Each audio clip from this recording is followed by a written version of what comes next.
Gluconeogenesis is a metabolic pathway that is actually responsible for the generating glucose from non-carbohydrate carbon-containing substrates such as pyruvate, lactate, glycerol and glucogenic amino acid.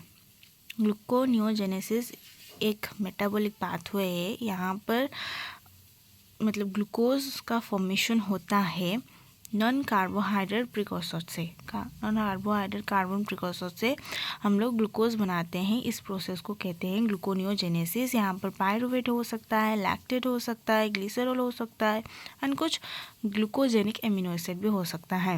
When dietary sources of glucose are not available, हमारी body में जब glucose का जो dietary substance है, हम जो glucose के लिए खाना खाते हैं वो सब्सटेंस अवेलेबल नहीं होता है फास्टिंग में, जब फास्टिंग में नहीं होता है and when the liver has exhausted its supply of glycogen, जब लीवर एग्जॉस्ट कर जाता है ग्लाइकोजन को सप्लाई करने में, मतलब हम लोग कुछ दिन नहीं खाएंगे, फास्टिंग हो जाएगा हमारा, तब भी लीवर सप्लाई नहीं कर पाएगा क्योंकि वहाँ पर स्टोरेज ख़त्म हो जाएगा, वहाँ पर फिर से स्टोरेज नहीं हो सकता है क्योंकि हम लोग नहीं खा रहे हैं, इसीलिए ग्लाइकोजन नहीं बन रहा है ग्लूकोज से। तो बाद में वो ग्लाइकोजन से ग्लूकोज कैसे बनाता है, यहाँ पर वही नॉन कार्बोहाइड्रेट कार्बन प्रिकॉर्सर यूज़ करके ग्लूकोज को बनाया जाता है। हमारा बॉडी मतलब हमारा बॉडी बनाता है एंड इस प्रोसेस को ग्लूकोनियोजेनेसिस कहते हैं। Glucose is synthesis from non carbohydrate precursors. Gluconeogenesis occurs in liver and to lesser extent in kidney.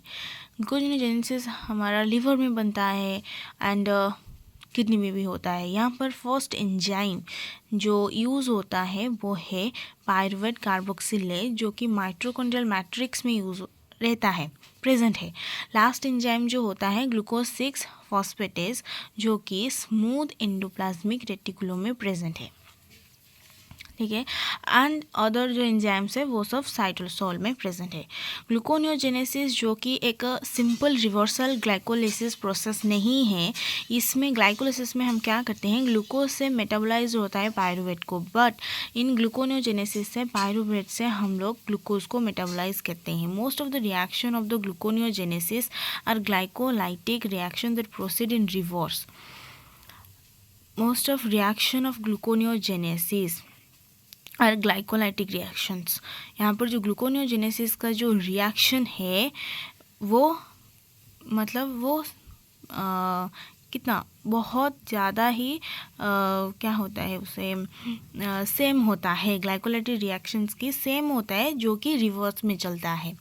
लेकिन कुछ ग्लाइकोलाइसिस रिएक्शन में कुछ ऐसे स्टेप्स है जो कि इरिवर्सिबल है, रिवर्स नहीं हो सकता है, जो कि वो जो 3 स्टेप में जो 3 रिएक्शन होता है उसमें कौन सी एंजाइम का रिलीज होता है, हेक्सोकाइनेज होता है, फॉस्फोफ्रुक्टोकाइनेज होता है, पायरुवेट काइनेज होता है, जो कि मतलब इरिवर्सिबल होता है। Therefore in gluconeogenesis this 3 steps have to reversed by using other reaction. ये सबको फिर से लाने के लिए हमको रिवर्स ही करना पड़ेगा, इसीलिए इसको अलग तरह से रिवर्स किया जाता है और अलग 3 स्टेप से रिवर्स किया जाता है। And steps of gluconeogenesis. Pyruvate से ऑक्सालो एसीटेट बनता है, ये जो बनता है इसको हम कार्बोक्सिलेशन कहते हैं इस प्रोसेस को। यहाँ पर एंजाइम यूज़ होता है पायरुवेट कार्बोक्सिलेज, जो कि माइटोकॉन्ड्रियल मैट्रिक्स में यूज़ होता है। It is a first enzyme of gluconeogenesis. Oxalo acetate से हम फॉस्फोइनोल पायरुवेट को बनाते हैं। यहाँ पर एक जीटीपी यूज़ होता है एंड CO2 रिलीज़ होता है, इसीलिए इसको हम डी कार्बोक्सिलेशन प्रोसेस कहते हैं। यहाँ पर एंजाइम यूज़ होता है phosphoenol carboxy kinase.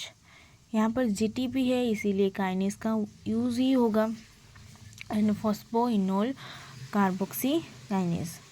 And phosphoenol pyruvate से फ्रुक्टोज 1,6 बिसफॉस्फेट फॉर्मेशन होता है। लेकिन यहाँ पर इन दोनों में ये जो यहाँ से यहाँ तक फॉर्मेशन में और भी सारा स्टेप्स हैं, ये जो है वो ग्लाइकोलाइसिस की रिवर्सल स्टेप्स है। एंड यहाँ पर 1 ATP यूज़ होता है एंड 1 NADH यूज़ होता है। एंड फ्रुक्टोज 1,6 बिस फॉस्फेट से फ्रुक्टोज 6 फॉस्फेट फॉर्मेशन होता है बाय द एंजाइम फ्रुक्टोज 1,6 बिस फॉस्फेटेज। यहाँ पर यूज़ होता है ये प्रोसेस को हम कहते हैं डीफॉस्फोराइलेटेड। डीफॉस्फोराइलेटेड क्यों कहते हैं? क्योंकि यहाँ पर 2 फॉस्फेट था 1 और 6 पोजीशन पर, यहाँ पर सिर्फ 1 फॉस्फेट आता है, सिर्फ ओनली 6 पोजीशन पे। यहाँ पर आइसोमरेज एंजाइम यूज़ होता है, ग्लूकोज 6 फॉस्फेट फॉर्मेशन होता है, उसके बाद ग्लूकोज फॉर्मेशन होता है इससे। यहाँ पर जो इससे जो ग्लूकोज फॉर्मेशन होता है, लास्ट एंजाइम यूज़ होता है, उसको स्मूथ एंडोप्लाज्मी रेटिकुलम में फाउंड होता है, वो उसका नाम है ग्लूकोज 6 फॉस्फेटेज। एंड यहाँ पर ग्लाइकोलाइसिस में क्या होता है ना, 1 मोल मतलब मॉलिक्यूल ऑफ ग्लूकोज से 2 पायरुवेट मॉलिक्यूल फॉर्मेशन होता है। इसीलिए ग्लूकोज को फॉर्मेशन करने के लिए 2 पायरुवेट को यूज़ करना पड़ता होगा। यहाँ पर क्या होता है ना, यहाँ पर 1 ATP होगा, यहाँ पर GTP जो है वह ये 1 ATP है, एंड यहाँ पर भी 1 ATP यूज़ होगा।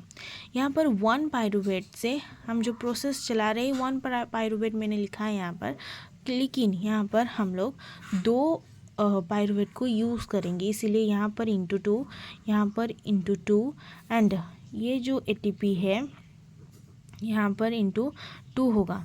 उसके बाद यहाँ पर ATP हो जाएगा, मतलब यहाँ पर 2 ATP एंड यहाँ पर भी 2 ATP, तो 3 जगह 2 ATP से होगा 3 × 2 6 ATP यहाँ पर फॉर्मेशन होगा।